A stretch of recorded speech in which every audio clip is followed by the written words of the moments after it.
Classic City Sports Podcast. And McAllister down the left field line. Connor Tate is going to round third. He will score. And rounding third is Blaylock. He will score. And the Dogs walk it off. If you're looking for the latest Georgia Bulldog news in football, basketball, baseball, and recruiting, then you are in the right place. It's third down, Bryce Young's career. You need 10, play clock at 4. From the pocket, launching downfield, underthrown and intercepted. Keely Ringo has an escort down the sidelines. All the way to the end zone, and Georgia is going to conquer the Crimson Tide. Hosted by Jeremiah Stoddard and Jonathan Williams. Georgia on the mountaintop. Demons be gone, and the drought is over. National champions at long last. Just sit back, relax, and prepare yourself for these hot takes you're about to listen to.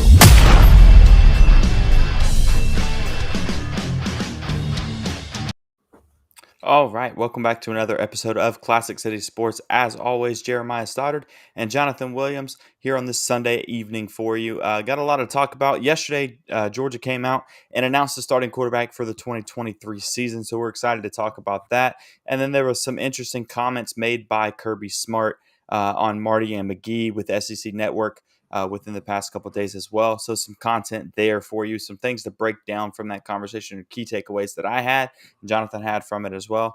But we'll jump straight into it. Jonathan, how you feeling? Doing good, man. Actually, college football starts this next weekend, so finally getting that, some week 0 games, maybe not too interesting of matchups. You got Notre Dame and Navy going out into Ireland across the pond to have that matchup going on, and then some other ones like USC plays this week, Vanderbilt and Hawaii play. So, but still, college football being back in general is great. And then also right after that, season officially starts, man.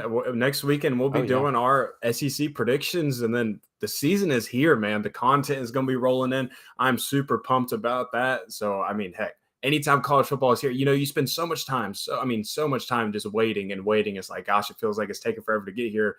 And then, once you get into August, it's like all of a sudden you blink and the season is here, and then you blink and the season is over. So super excited for the 2023 season and super excited to be covering it another year with you and talking about these Dogs, man. Hopefully it's together another good year.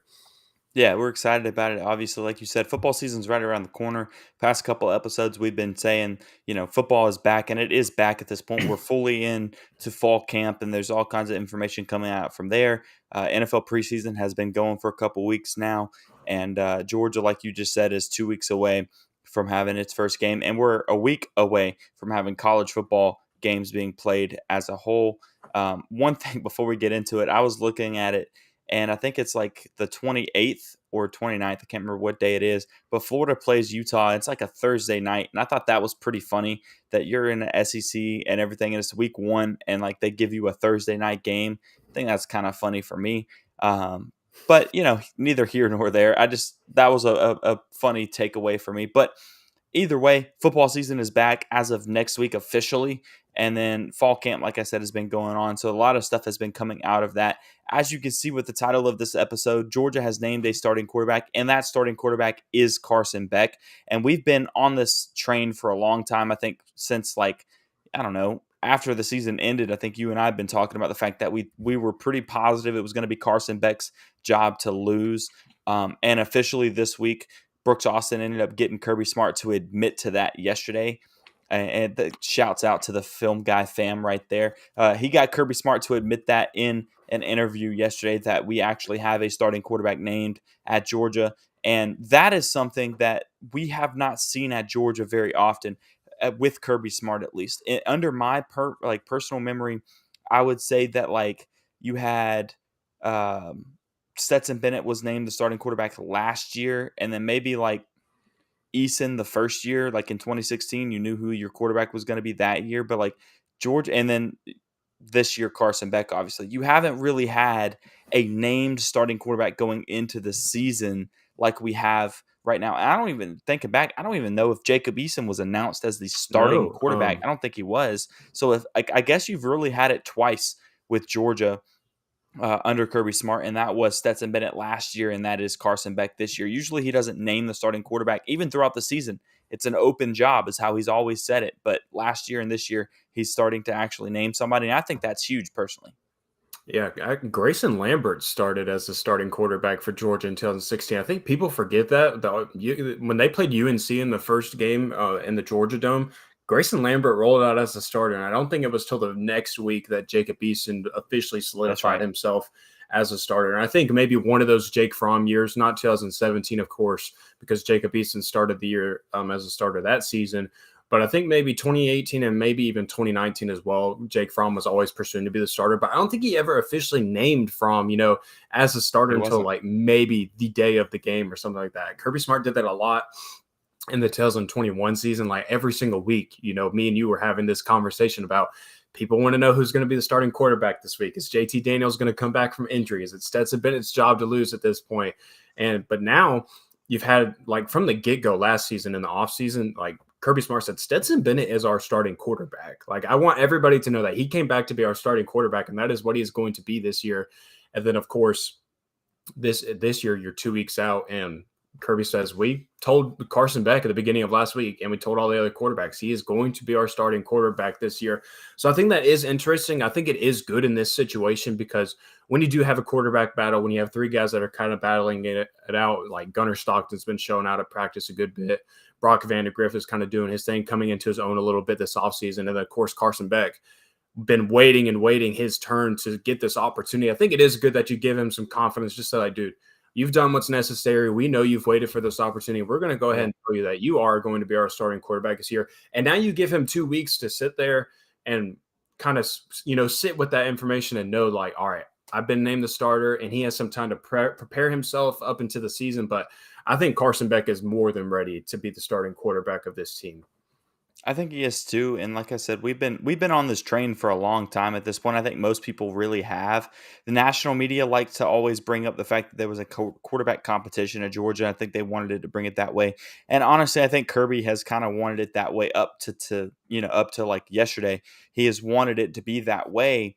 Or perceived that way because he wants them to be working constantly. Even we've had a conversation about this before. Aaron Murray, when he was there, he was always told by Mike Bobo, hey, guess who's on your trail? Hudson Mason's right there. Like he is trying to come for you. And everybody knows there was no question whether or not that Aaron Murray was going to be your starting quarterback. But every week, that's how like Georgia has done it, right? Like that was before Kirby, obviously.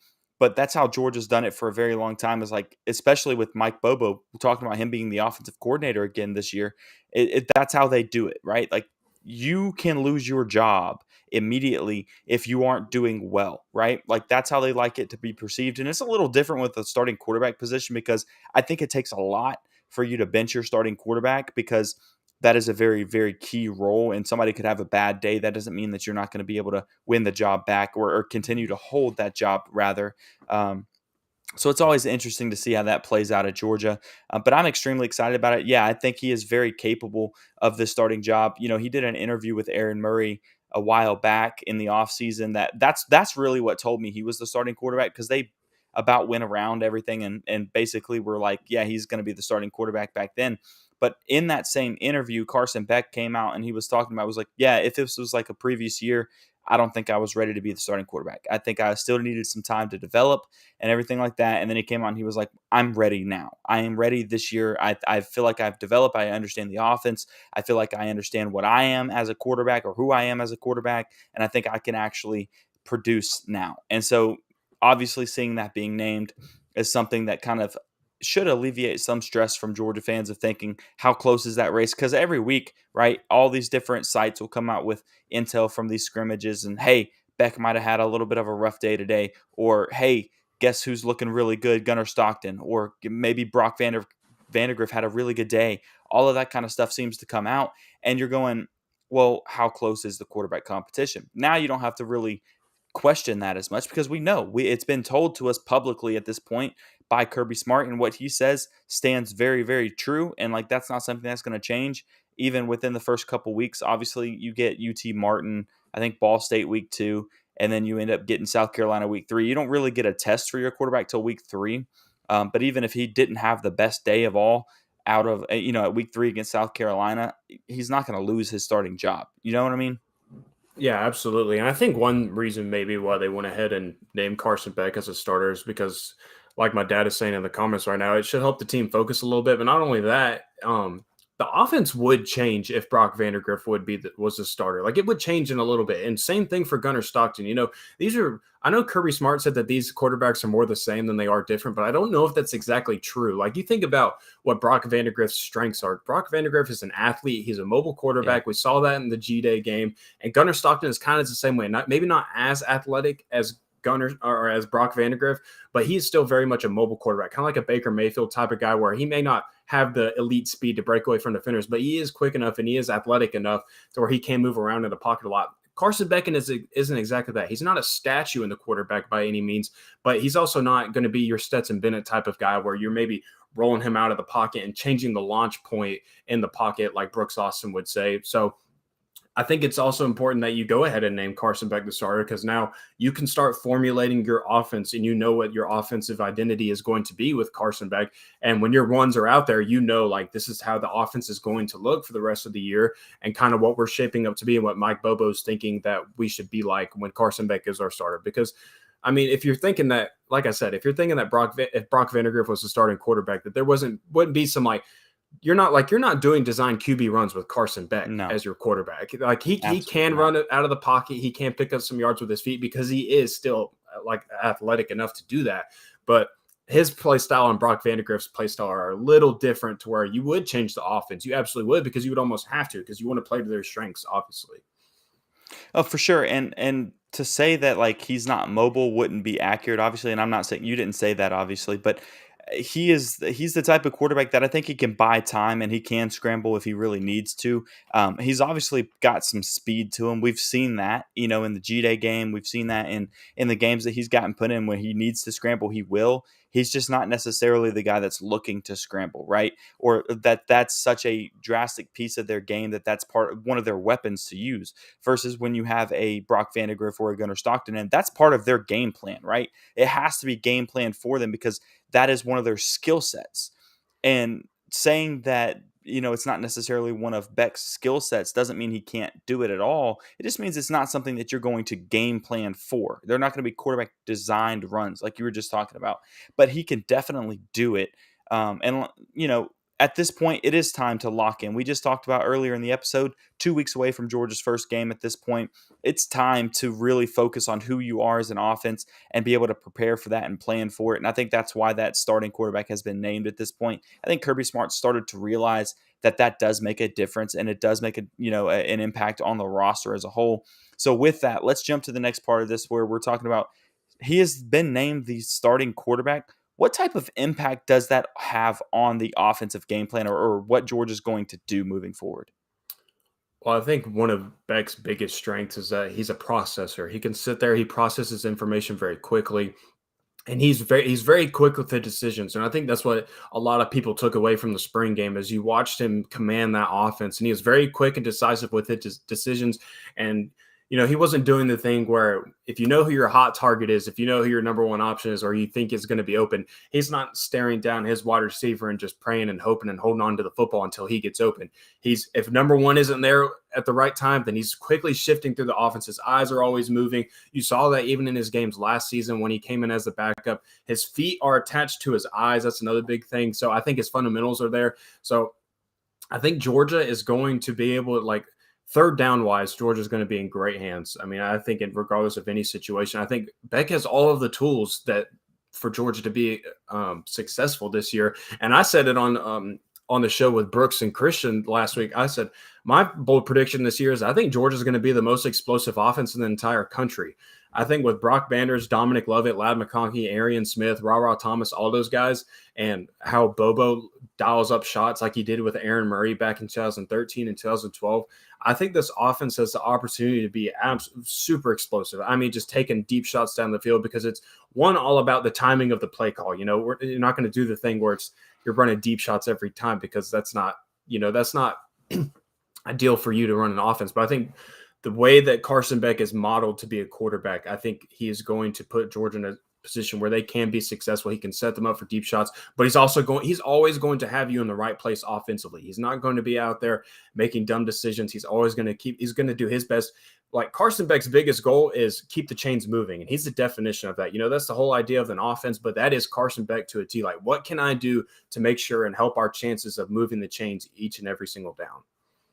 Yeah, for sure. And I think that's something that's going to be drawn up. One thing that I remember seeing even in like the spring game, and however much credit you really want to give to the spring game as far as like what's going to happen and everything like that. But one thing that I noticed in the spring game when Carson was in is he really liked throwing the ball to Arian Smith. Several times he threw the ball to Arian Smith, and he was running more than just a go route, right? Like he didn't just run straight down the field. He was running some, in route, some so many different things like, and he wasn't necessarily running a slant, but he was running a lot of stuff over the middle and different things. And like he seemed to find him on third downs. He seemed to find him in different situations like that. So I think that's something that you're going to see moving forward is he likes to throw the ball to Arian Smith. And now that was before we started getting Ra Thomas and Dominique Lovett. So like things might change in that aspect as well. So we'll see how it all plays out, but I am excited to see his processing ability. I think it's somebody that, like you just said, in third down situations, you have comfort knowing that he's going to be willing to stand in that pocket and keep going through his reads and finding the next person available to make sure he makes the best play possible. I do want to see him potentially be able to make a little bit of time or buy some time with his feet to be able to find the guy downfield in those situations. I think that's a huge thing I think that's a very important detail that quarterbacks need. Or skill set that quarterbacks need as well. And I think that's something he's capable of. Like we said, he's not necessarily going to be looking to run. So I hope that means that if he does scramble out, he's looking downfield trying to find that next person to throw to. But if he needs to, I feel like he's very capable of scrambling if it's given to him in that situation. But I am extremely excited about what Georgia's going to do offensively. Like you just said, they have a lot of potential and opportunity to be explosive this year. They were last year. They scored 41 points a game. And I don't think there's going to be a drop off by losing Todd Monken. I think Mike Bobo is somebody that is very capable as an offensive coordinator. He scored 41 plus points, in 2014 before he went off to be the head coach of Colorado State.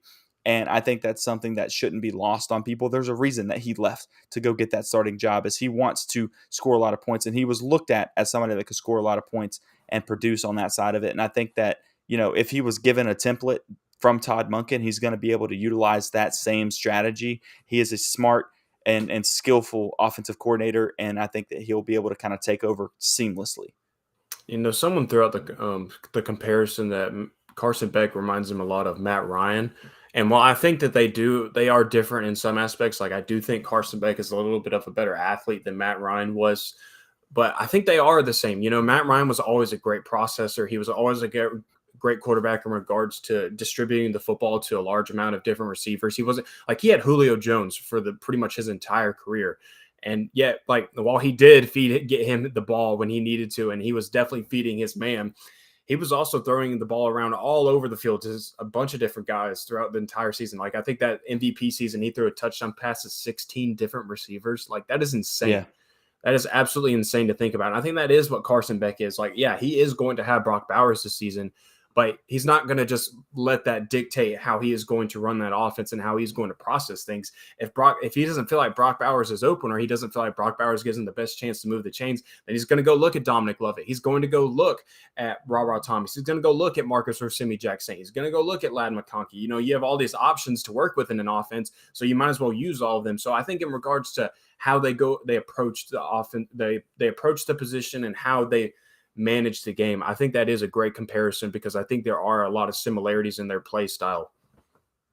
Yeah, I think so too, for sure. But it's one of those things that it's going to be interesting to see how it all plays out with Georgia this year. But Brock Bowers being an obvious main target, it's somebody that you're going to build your offense around. But it's something like you just said, going back to what you said about Matt Ryan. Not only did he throw the touchdowns to 16 different people, every single game he would throw a pass to 10 to 11 different people. every single game. So it's like he was always looking through his progressions. Now, like I just said a second ago, you're going to build your offense around Brock Bowers, and he's obviously going to be somebody that's going to get the ball a lot. And I'm going to get into that in just a second. But like you said, there's so many other people that he can process through. And like I said, Arian Smith seemed to be somebody he liked to throw the ball to as well in the spring game. So we'll see how that develops. But when it comes to Brock Bowers being the focal point of the offense, it's very obvious, right? Like 2 years in, he has been the leading receiver on the roster. He has been somebody that's just about broken 1,000 yards for the first time at Georgia since Terrence Edwards. It's one of those things that is going to happen, right? And on the interview that Kirby Smart did with Marty and McGee on SEC Network, he was talking about Brock Bowers, and he said he's not somebody that has come in that really needed to be developed. He said, now we're going to take credit for him, obviously, like that's no doubt, but like he's not somebody that needs to be developed. What needs to be developed is the offense we're going to run around him. We're going to develop how we can get the ball to him. So we're talking about offensive schemes and everything of how to get the ball into his hands, less than we are talking about developing the player as a whole, because he is who he is and he's extremely talented right now. He doesn't really need to be developed. He is already best tight end in college football. Let's develop our game plan to see if we can get the ball in his hands. That's what Kirby Smart said.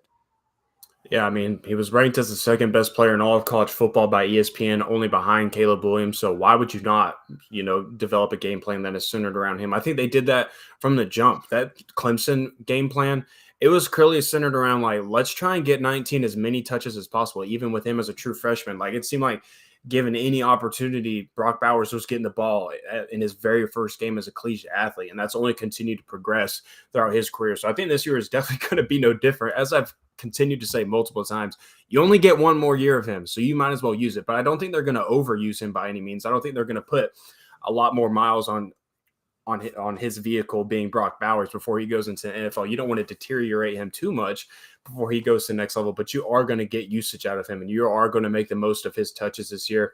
I think that's why they've gotten so creative with him, because if he is that explosive with the ball, if he is that great with the ball in his hands, why are we just limiting it to out routes, vertical routes, crossers over the middle? Why not just hand the ball off to him in the backfield and let him do stuff? Like, that is the definition of what Georgia has done with Brock Bowers. And I think it's going to be a lot of the same this year. I'm excited to see how Bobo kind of adds his own twist to some things, see what he draws up for Bowers and what that connection looks like with Carson Beck. But I did think that was interesting that Kirby was like, it's not about developing him anymore. It's just about developing a game plan for him. So I think that should make Georgia fans very excited. I think Bowers very well could make a push, not only for a second Mackey Award winning season, which he'd be the only tight end in the sports history to win the Mackey Award twice, but maybe he even gets in that conversation of having a seat in New York City when the Heisman finalist trophy ceremony comes around. Yeah, I think he's got himself in the potential, or he's put himself in the situation to have potential to be a Heisman candidate. It's something like that you've seen, especially if he can do it for a third year consecutive, right? Then he has the argument to be the best tight end to ever play college football. Everybody always makes the comparison to what Kyle Pitts did, and Kyle Pitts had an extremely good season his last year at Florida. But the thing is, we're now going to, if he does what he's done in the last 2 years, we're going to get 3 straight years of similar production that Kyle Pitts had his last year out of Brock Bowers. And he's going to definitely have a strong argument, especially if, like what you were just talking about, right? Last year, Georgia handed the ball off to him a couple times on jet sweeps and things like that. There was a couple running plays. He had a couple touchdowns rushing on the season. If they actually line him up at running back and he starts making plays that way as well, first of all, it's going to happen. Yeah, it's going to happen. But first happen. of all, can you imagine being a defense, right? And you're lining up and you look across the field or over the line and you go, is that 19 sitting at the running back position? Are we serious right now? Is that what we're looking at? And how do you game plan for something like that, right? Like, that's the type of mismatches that he creates, because guess what? You still have a Lawson Lucky, a Oscar Delp, or somebody of that nature sitting at tight end as well that they still have to pay attention to. It's not like they're going to not be on the field. And so when you're talking about a situation where Georgia has had some injuries at running back, and there's some question marks even around Dejon Edwards right now because he seemed to have gotten hurt this week as well. At running back, there's a lot of questions. You can put somebody like that, Brock Bowers, back there, kind of alleviate that and still make the defense question what's going to happen, because he is a 4-4 type running, tight end at his height, 6'4", or whatever he is. That's a mismatch that nobody can really prepare for. Well, that's the burning question that kind of everybody is asking is like, what is the lineup going to look this year with, because, last year it was Big O and it was Brock Bowers, like a lot of 12 personnel because why would you not have both of those guys on the football field? So this year it's kind of like, what are they going to do with Oscar Delp and Brock Bowers? And I think it's not going to be true 12 personnel because you're going to put Oscar Delp at the end of line. That's why he's put on not a ton of weight, but he's put on good weight this offseason to where he can hold his own at the end of line, and so he can be in the lineup, and there's a reason why he should be in the lineup. And so that's where 4 is going to be. That's where Oscar Delp is going to live for the most part. But that also gives you the opportunity to put Brock Bowers in the slot or move him, because you can plug and play him anywhere virtually. So that's what I'm saying. It may not be 12 personnel technically. Like it might not be both of them standing next to each other at the end of the line, but you're going to see a lot of Oscar Delp and Brock Bowers on the field at the same time. And it's exactly what you're saying. Like, wherever you put Brock Bowers, it's like, what the heck are we about to do? And hold on, there's another dude over here at the end of the line that looks just like Brock Bowers. Like, what are we supposed to do about this? Like, there's a lot of decisions for defenses to be made. There's a lot of creativity that you can use. And then, heck, just thinking about it, like having Oscar Delp on the end of the line, having Brock Bowers in the slot, you put Marcus Orsimi-Jackson or Ra Thomas at the X receiver, and then you have Dominic Lovett or Ladd McConkey at Z. Like, good luck. Best wishes to my opposition at that point. I don't know what you're supposed to do about that. I don't know defense's answer to that, but I told Brooks this when he was explaining. I was like, basically Georgia can create a mismatch anytime that they want it. Anytime that they want a mismatch with Brock Bowers, they can create it by themselves just by lining him up. By the pre-snap lineup, they can create a mismatch anytime that they want it. And that should be very scary for defenses. Well, talking about like the other guys around him as well, like Dominic Lovett was a star. He was their leading receiver at Missouri. And then Ra Thomas was the leading receiver at Mississippi State. I believe somebody can go fact check me on this, but like between those two guys, Brock Bowers and Ladd McConkey, they were all within, if not the top 5, top 10 of receiving leaders in the SEC last year. All 4 of those guys were, because they all, I think Ladd McConkey might have been the lower number at about 750 yards, if I'm remembering correctly. I believe I had like 762. Yeah, okay. I think Ra Thomas may have actually been the lowest of the 4. Really? I'm not sure. I think he may have been because, the offense out of Mississippi State with Will Rogers it wasn't great. And Mike Leach. Great. Well, not even that. It was just they tossed it around to a bunch of different people. That's they true. fed a lot of different people. It was a lot of short dinks and dunks, But point being, right, you have that many guys that were top producers in the SEC at wide receiver, or it just catching the ball in general, including, Brock Bowers being a tight end there. The point being is there's so much of, so many options for a quarterback, especially a young new starting quarterback in your system. That's what I think it does to your impact of your offense. You have like a new quarterback that is, I think he's not extremely experienced, but he's extremely talented, which is the same thing I would say about a Brock Vandagriff or a Gunnar Stockton. They're both very talented guys. I'm not trying to take anything away from their abilities by any means, but I think that when you look at Carson Beck, he's been in the system the longest. He's been in there for 3 years at this point. Learning under Todd Monken and learning that offense and that system. And now that Todd Monken's gone, I think they're going to try to keep a very similar system. I think Bobo's going to take over in a very nice way, a smooth transition kind of thing. And then you add in all of those targets for him to throw to. There's an unlimited supply of guys to look for. Your first read's not there, but that's fine. Guess what? I still have, if Brock Bowers wasn't open, Ladd McConkey. I still have a Ra Thomas. I have Marcus Rosemy-Jacksaint. I have a Dominic Lovett. I have so many guys to throw to that I'm not concerned about it. And then I also have a running back coming out of the backfield, whether it be a Kendall Milton, a Dejon Edwards, or a Cash Jones, that kind of thing. Like there's so many options for you to throw the ball when you're in that situation as a new quarterback that I feel like you can't get a better situation to take over for your first year starting. Absolutely. And that's why I think Carson Beck is the perfect fit for how this offense is built. You have the deepest wide receiver depth chart that you've had since Kirby Smart's arrival in Athens. And I think with the multitude of options and how much talent you possess in that room and in the tight end room, I think what the type of quarterback that you want is someone that can process information quickly and a guy that can progress through his reads efficiently to where he can distribute the football around all over the football field. And like I said, that's exactly what Carson Beck is. And so I think he takes the offensive ceiling that much higher. I think he increases it. And I think I just don't think you could have a better quarterback this year if you are making a quarterback switch, like you're kind of making that bridge between Stetson Bennett and a new starting quarterback to follow. I think Carson Beck is the perfect guy to do that.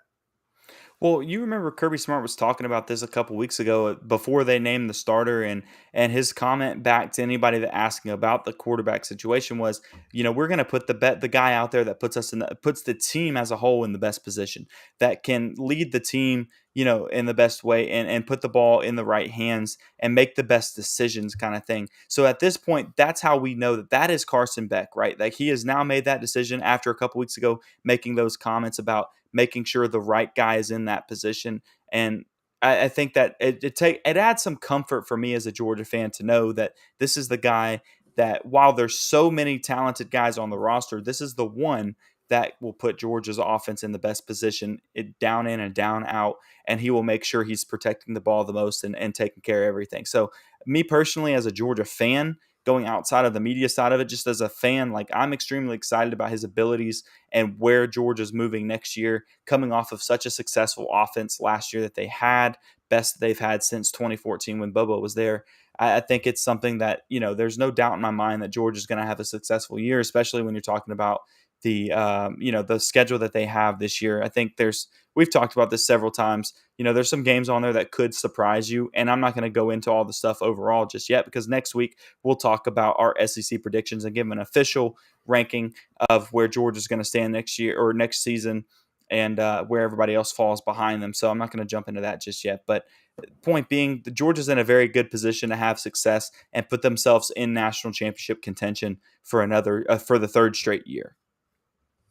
And speaking of predictions, I'm gonna kind of shift the conversation a little bit. I know I didn't put this in the show notes today. I didn't tell you that we were going to be talking about this, but I am going to give you some time to think about this, because with college football starting this next weekend, and then of course we got our SEC predictions, I want to make sure that we give you the opportunity to give you your hot takes for this offseason. Not even hot takes, but your bold prediction. Last year you were riding and dying on the hill that Lincoln Riley and USC were not going to be as successful as many people thought they would be. Caleb Williams didn't win the Heisman, but they choked and they missed their opportunity to make the college football playoff by losing to Utah in the Pac-12 championship game. So I want to know what your USC take this year or your bold prediction of this year is. I have three of them that I'm going to go ahead and rattle off, so you have some time to think, because like I said to the audience, I didn't tell Stoddard that we were going to be doing this, but I wanted to make sure that we gave our man the opportunity to come out here and come out swinging like he always does. My first one, I think Michigan is going to lose a game that they're not supposed to this season. I think there are 3 games that I would have circled on their schedule for these reasons. They have Nebraska early on in the season. I think Matt Rule and that team out there has gotten some solid additions to the transfer portal. I think earlier in the year, maybe you could catch Michigan slipping up a little bit. And so I would have Nebraska circled on that schedule. Also, halfway through the season, you're at Michigan State. And I think that's kind of a point in the schedule where you're kind of in this lull. You're not really playing any high caliber opponents. You're just kind of walking up, playing your guy, trying to get out of the weekend healthy and still focusing on Ohio State. So I think that at Michigan State against Mel Tucker, I think that could be an interesting game.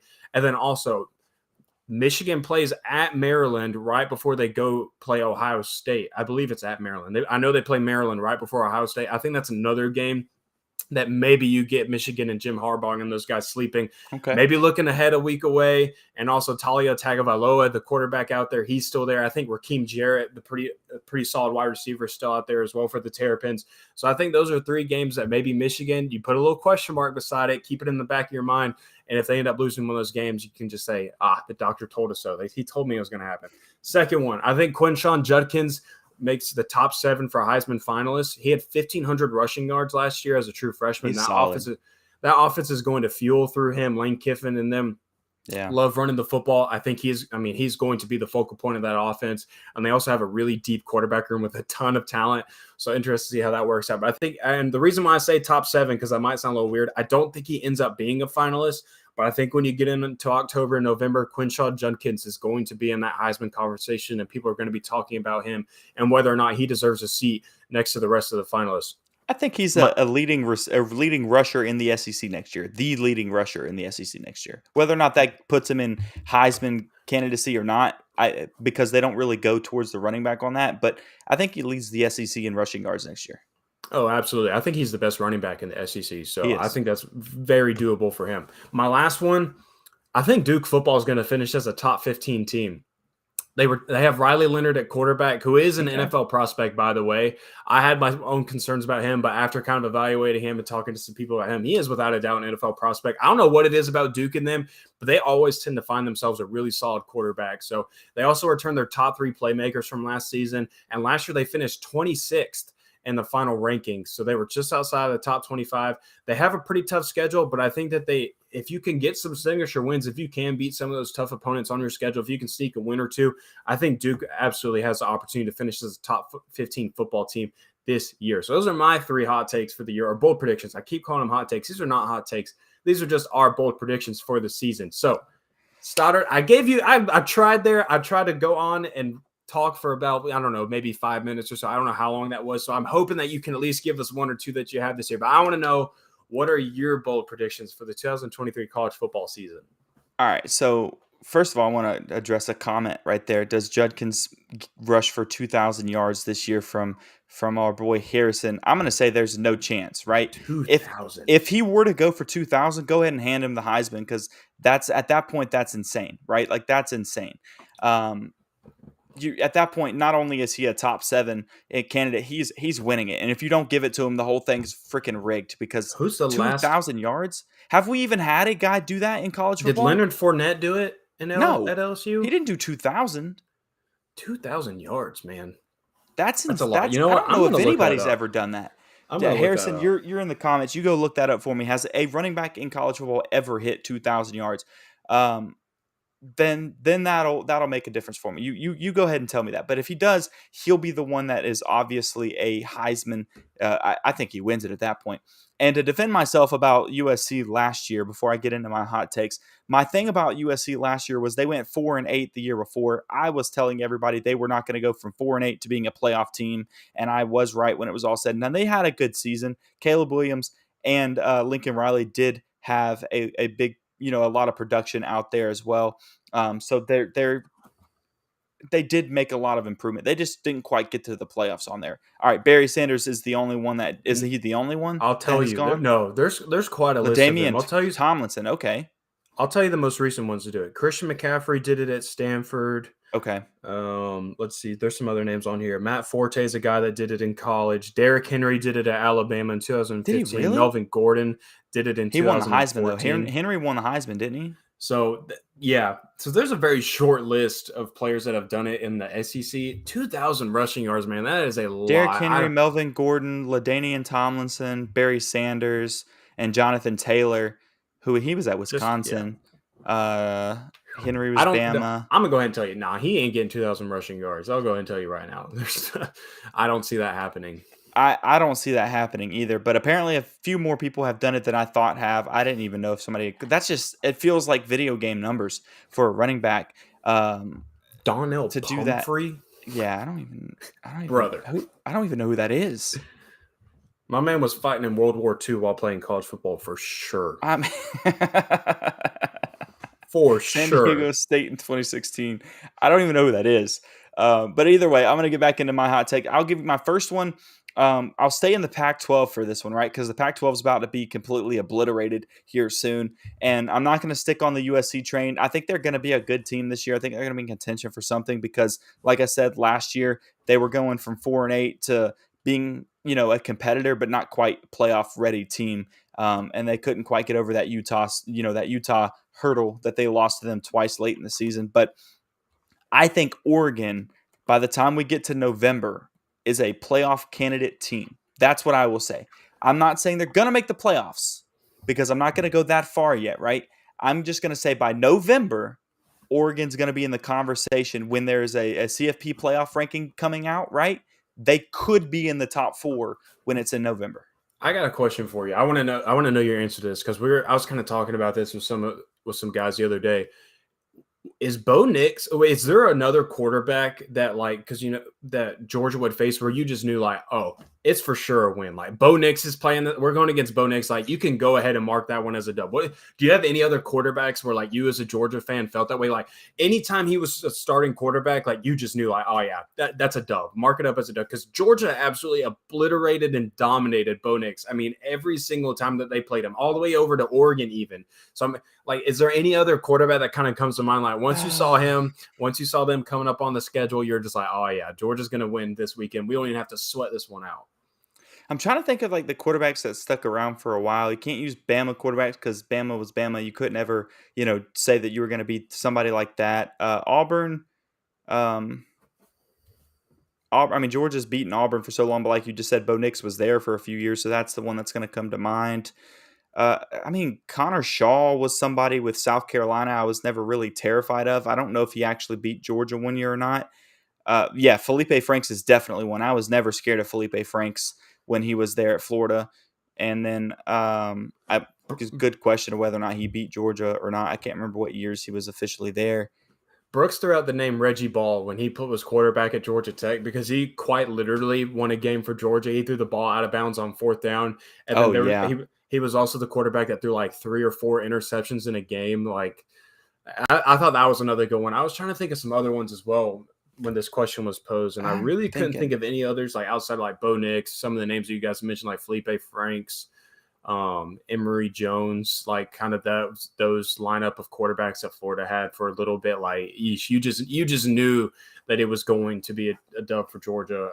Think about Tennessee. Who's been their quarterbacks the past? I feel like they had a new quarterback almost every year. Yeah, so like you never really had a consistent quarterback.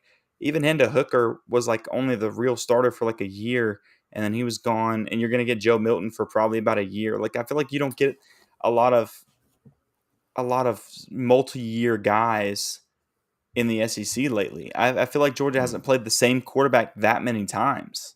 Yeah, there hasn't been a lot of guys that have stuck around for like 3 or 4 years like Bo Nix did and whatnot. Garantano from Tennessee, that's a good one, Harrison. He played I think he was a starting quarterback for Tennessee for a couple of years, and He's the one that who was the linebacker that absolutely laid him or not linebacker, but Stokes. Eric Stokes just drilled him and his helmet flew off. That was him, right?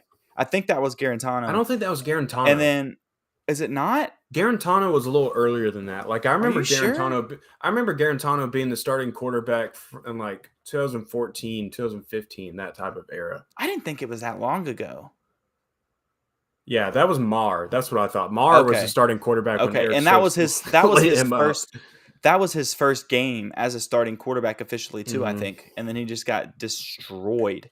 Yeah, okay, that's who it was. Stokes had that boy wheezing for air on the ground. Yeah, he was out of it, and then and just return it back for a touchdown, all that kind of stuff. Yeah, I think it's really hard to come up with a real answer for that because you haven't really seen that many SEC teams that have had the same starting quarterback for 3 years, right? Like, how many SEC? That would be the question I would ask: is how many SEC teams have we actually seen have the same quarterback for 3 straight years at this point? I don't think we see that very often. Not even at Georgia, we haven't had that. Like talking about just continuous or starting quarterback kind of thing. You haven't really seen it in the SEC, so it's kind of hard to give that answer. The only real person to do it is Bo Nix. He was there for 3 years, and then he went to Oregon, and now he's still there somehow. I don't understand that dude. Talking about Stetson Bennett being 7 years in college. I mean, how many years has Bo Nix been in college at this point?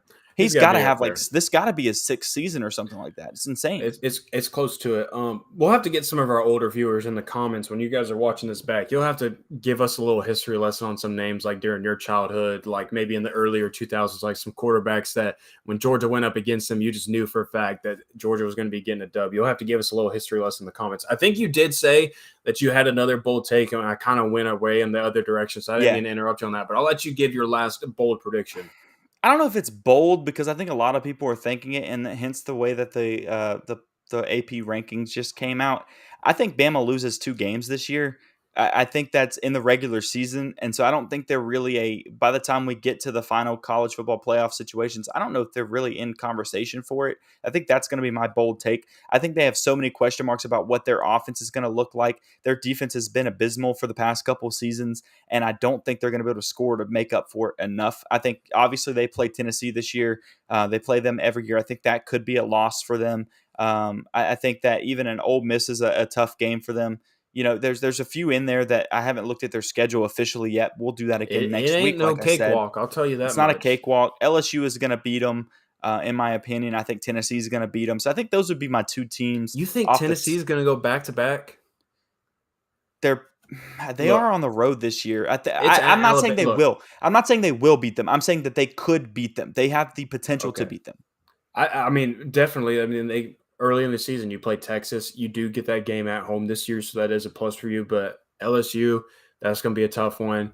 Like you said, Tennessee is going to be a tough one. Even like Texas A&M, as bad as they were last year and how shaky they've kind of been over the past couple of years, they always play Alabama tough. One reason why I will never understand Texas A&M and Jimbo Fisher, because they look like dog water the rest of the year, but they always manage to somehow play Nick Saban and Alabama close. So that game could be interesting. You mentioned Ole Miss and Lane Kiffin. Nick Saban has had Lane Kiffin's number over the past couple of years. That game has not been as close as people thought, but you never know. Things could definitely get interesting. So a pretty tough schedule for Alabama. When you're looking at those, they have a very tough schedule.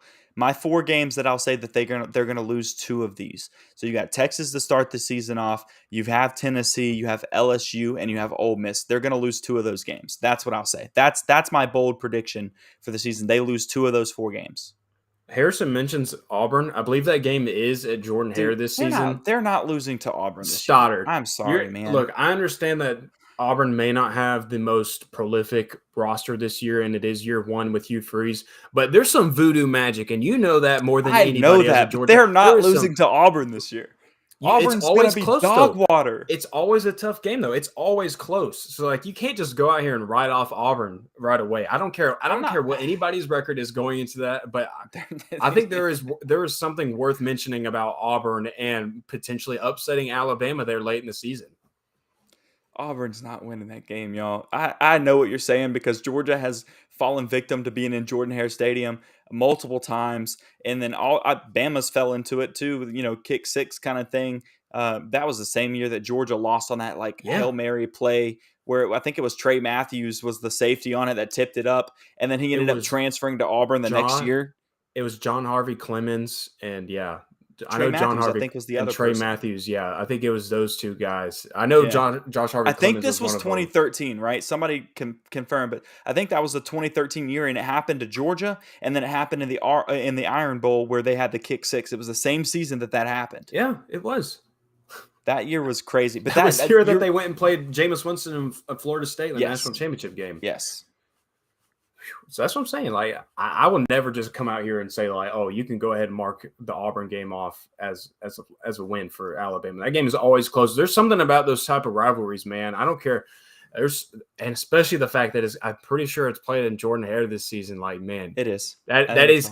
There is some type of weird magic or there is something weird about that stadium. It gives spooky feelings. Anytime you go and play, anytime Georgia goes and plays there, everybody's like, man, there's some weird things about Jordan-Hare. There's a lot of conversation about the environments in the SEC at different places to play. Especially last year, everybody was talking about Georgia and playing in Sanford Stadium and everything like that. I will tell you one thing that I am certain of.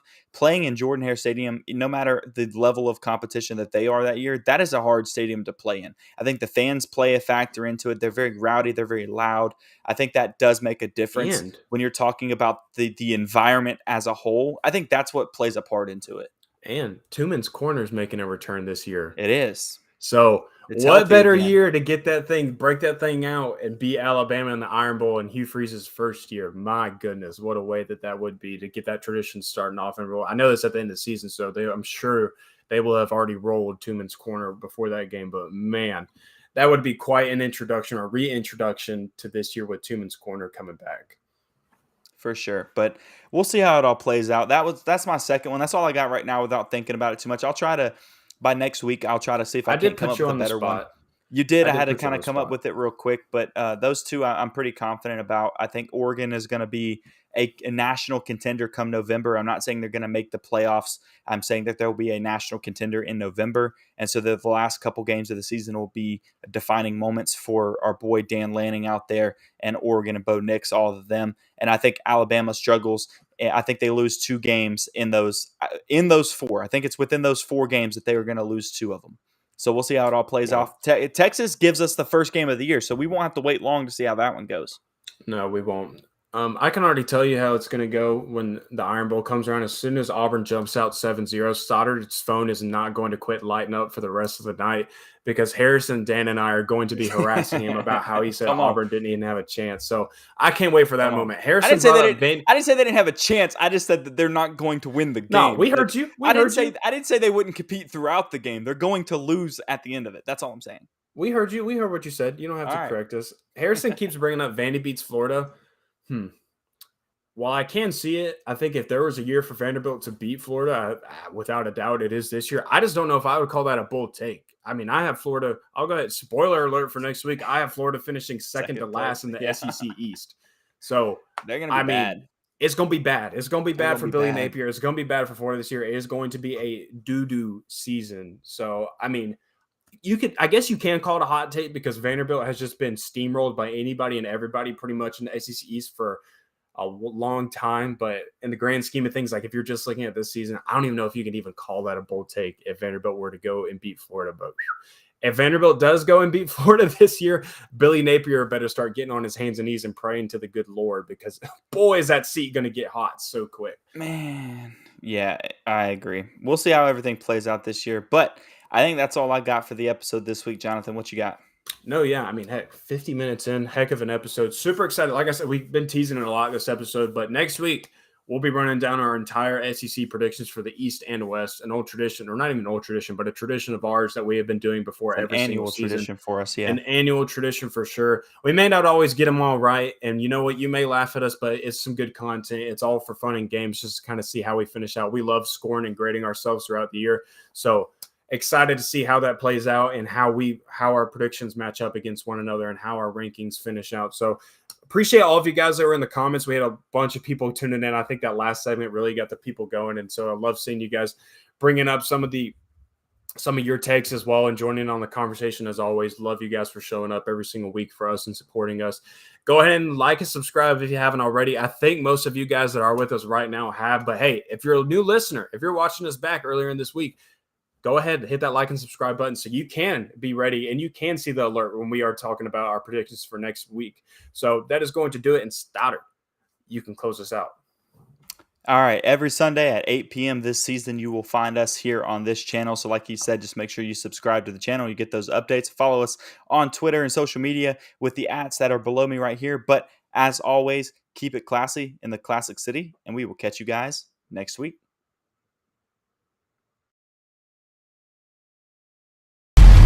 Thank you for listening to this week's episode of Classic City Sports. Take a second to subscribe, rate, review, and share with your friends and family. Feel free to reach out to the Classic City Sports crew on Twitter with any topics you'd like discussed. You can reach out to Jeremiah at The Stodfather, to Jonathan at Dr._J Will, and make sure to follow at Classic City Pod for show updates. Check back next week for a brand new episode. In the meantime, 2 simple words which express the sentiments of the entire Bulldog Nation.